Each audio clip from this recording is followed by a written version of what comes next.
What's good, everybody? My name is JR. I'm a music producer, songwriter, and artist.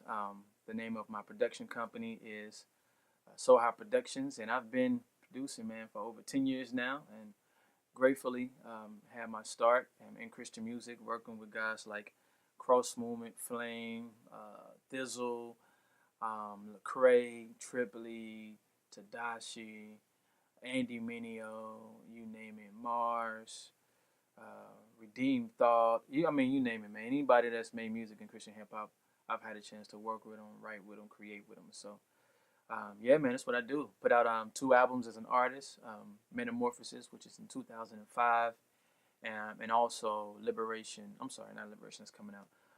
Life by Stereo, which took place in 2008. So, yep, I do this full time, and won a Grammy by doing it, and I'm blessed, man. God has been good, and so I can't complain. Around 19 is when I finally God gave me eyes to see and believe the gospel, and I was at a church where here in St. Louis, where I was kind of learning about myself, learning about my faith, and met a young guy named Marcus T. Gray, and so you guys may know him as Flame, the Christian rapper, and so we both got saved around the same time. I think he was about 17 at the time, and we hooked up. We went to a conference together and ended up staying in the same hotel room, and it worked out some beef that we had because we ended up liking the same girl at our church, which was crazy. But we ended up talking about music and how much we did have in common, and I ended up producing his first EP, his first demo, his first two or three records before while being signed to Cross Movement Records.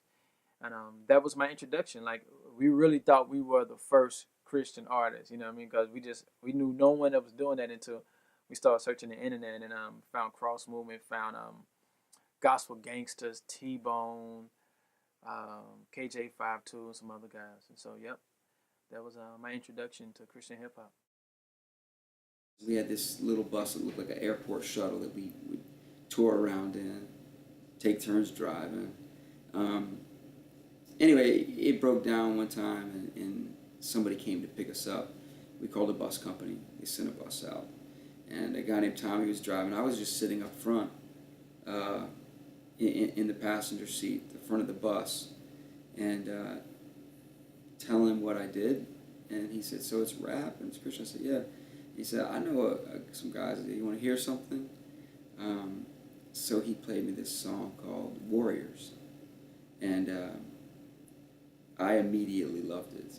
It was immediate for me because it had a melody and it had rhymes by legitimate rappers, and I thought, this is for real. Like, this is everything I want to do.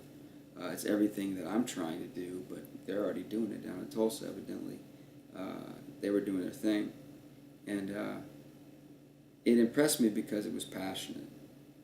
You know, I could hear it in their voices.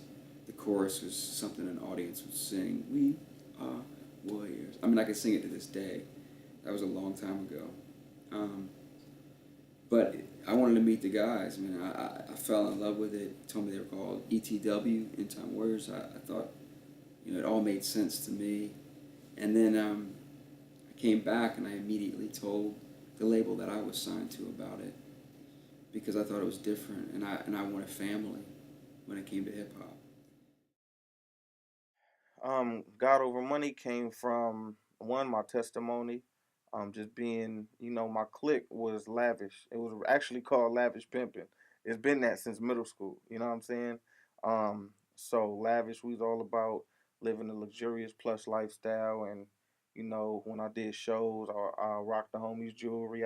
We pull up in the homies whips with the 22s with the Santis on them and all that. Like, we had to have that image, and because for the most part, initially I wasn't the one hustling.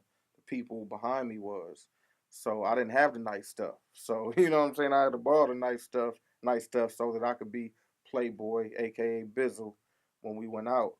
Um, so to go from that, where money's so important, and going through that stage where God gave me, I had the opportunity to, like, before the prostitution, I started going to Bible study and stuff like that.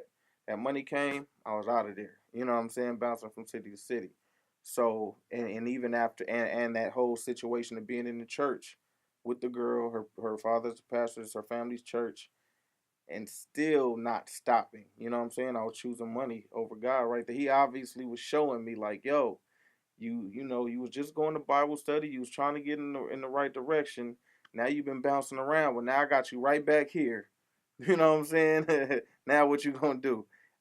So with that, man, just being tired of putting money over everything, and then hearing after I got saved, money over everything, money over everything. So my response to that was God over that. You know what I'm saying? God over money then.